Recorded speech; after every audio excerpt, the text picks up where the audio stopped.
नाशिकमधील लक्ष्मी ज्वेलर्स, सोने व चांदीचे उत्तम ठिकाण।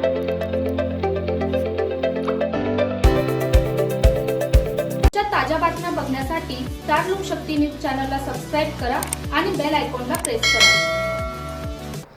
त्र्यंबकेश्वर शहराच्या विकासाला आता अधिक गती मिळणार आहे। शहराच्या मुख्य भागातील महत्त्वाच्या रस्त्यांच्या कामाचे भूमिपूजन नुकतेच इगतपुरी त्र्यंबकेश्वर विधानसभाचे लोकप्रिय आमदार हिरामण खोसकर यांच्या हस्ते पार पडले।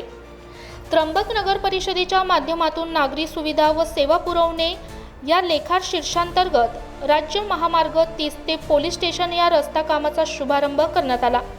सुमारे 82,68,558 रुपयांच्या निधीतून हे काम पूर्ण केले जाणार आहे।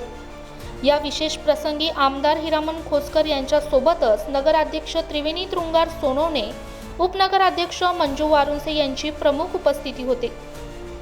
या सोहळ्यात महिला लोकप्रतिनिधीचा मोठा सहभाग पाहायला मिळाला। यामध्ये पूजा खाटीकडे, संध्या देवरे, पल्लवी शिरसाट, ललिता झोले, लीला कोरडे, जयश्री उजे आणि रत्नप्रभा कदम यांसह अनेक मान्यवर उपस्थित होत्या। या विकास कामाच्या भूमिपूजनासाठी माजी नगराध्यक्ष रवींद्र सोनवणे, प्रवीण शिरसाट, विलास मामा देवरे, सागर उजे, समाधान बोडके, बहिरू मुळाने, नवनाथ कोठुळे आणि संजय मेढे यांच्यासह त्र्यंबकेश्वर परिसरातील अनेक प्रतिष्ठित नागरिक आणि कार्यकर्ते मोठ्या संख्येने हजर होते।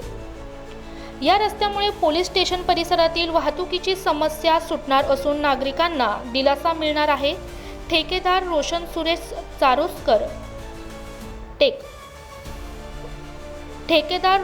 सुरेश चारोरकर यांच्याकडे या कामाची जबाबदारी देण्यात आली आहे। शहराच्या कानाकोपऱ्यात विकास पोहोचवण्यासाठी आम्ही कटिबद्ध असल्याचे यावेळी आमदार महोदयांनी सांगितले। ब्युरो रिपोर्ट रामदास शीतसह स्टार लोकशक्ती न्यूज त्र्यंबकेश्वर।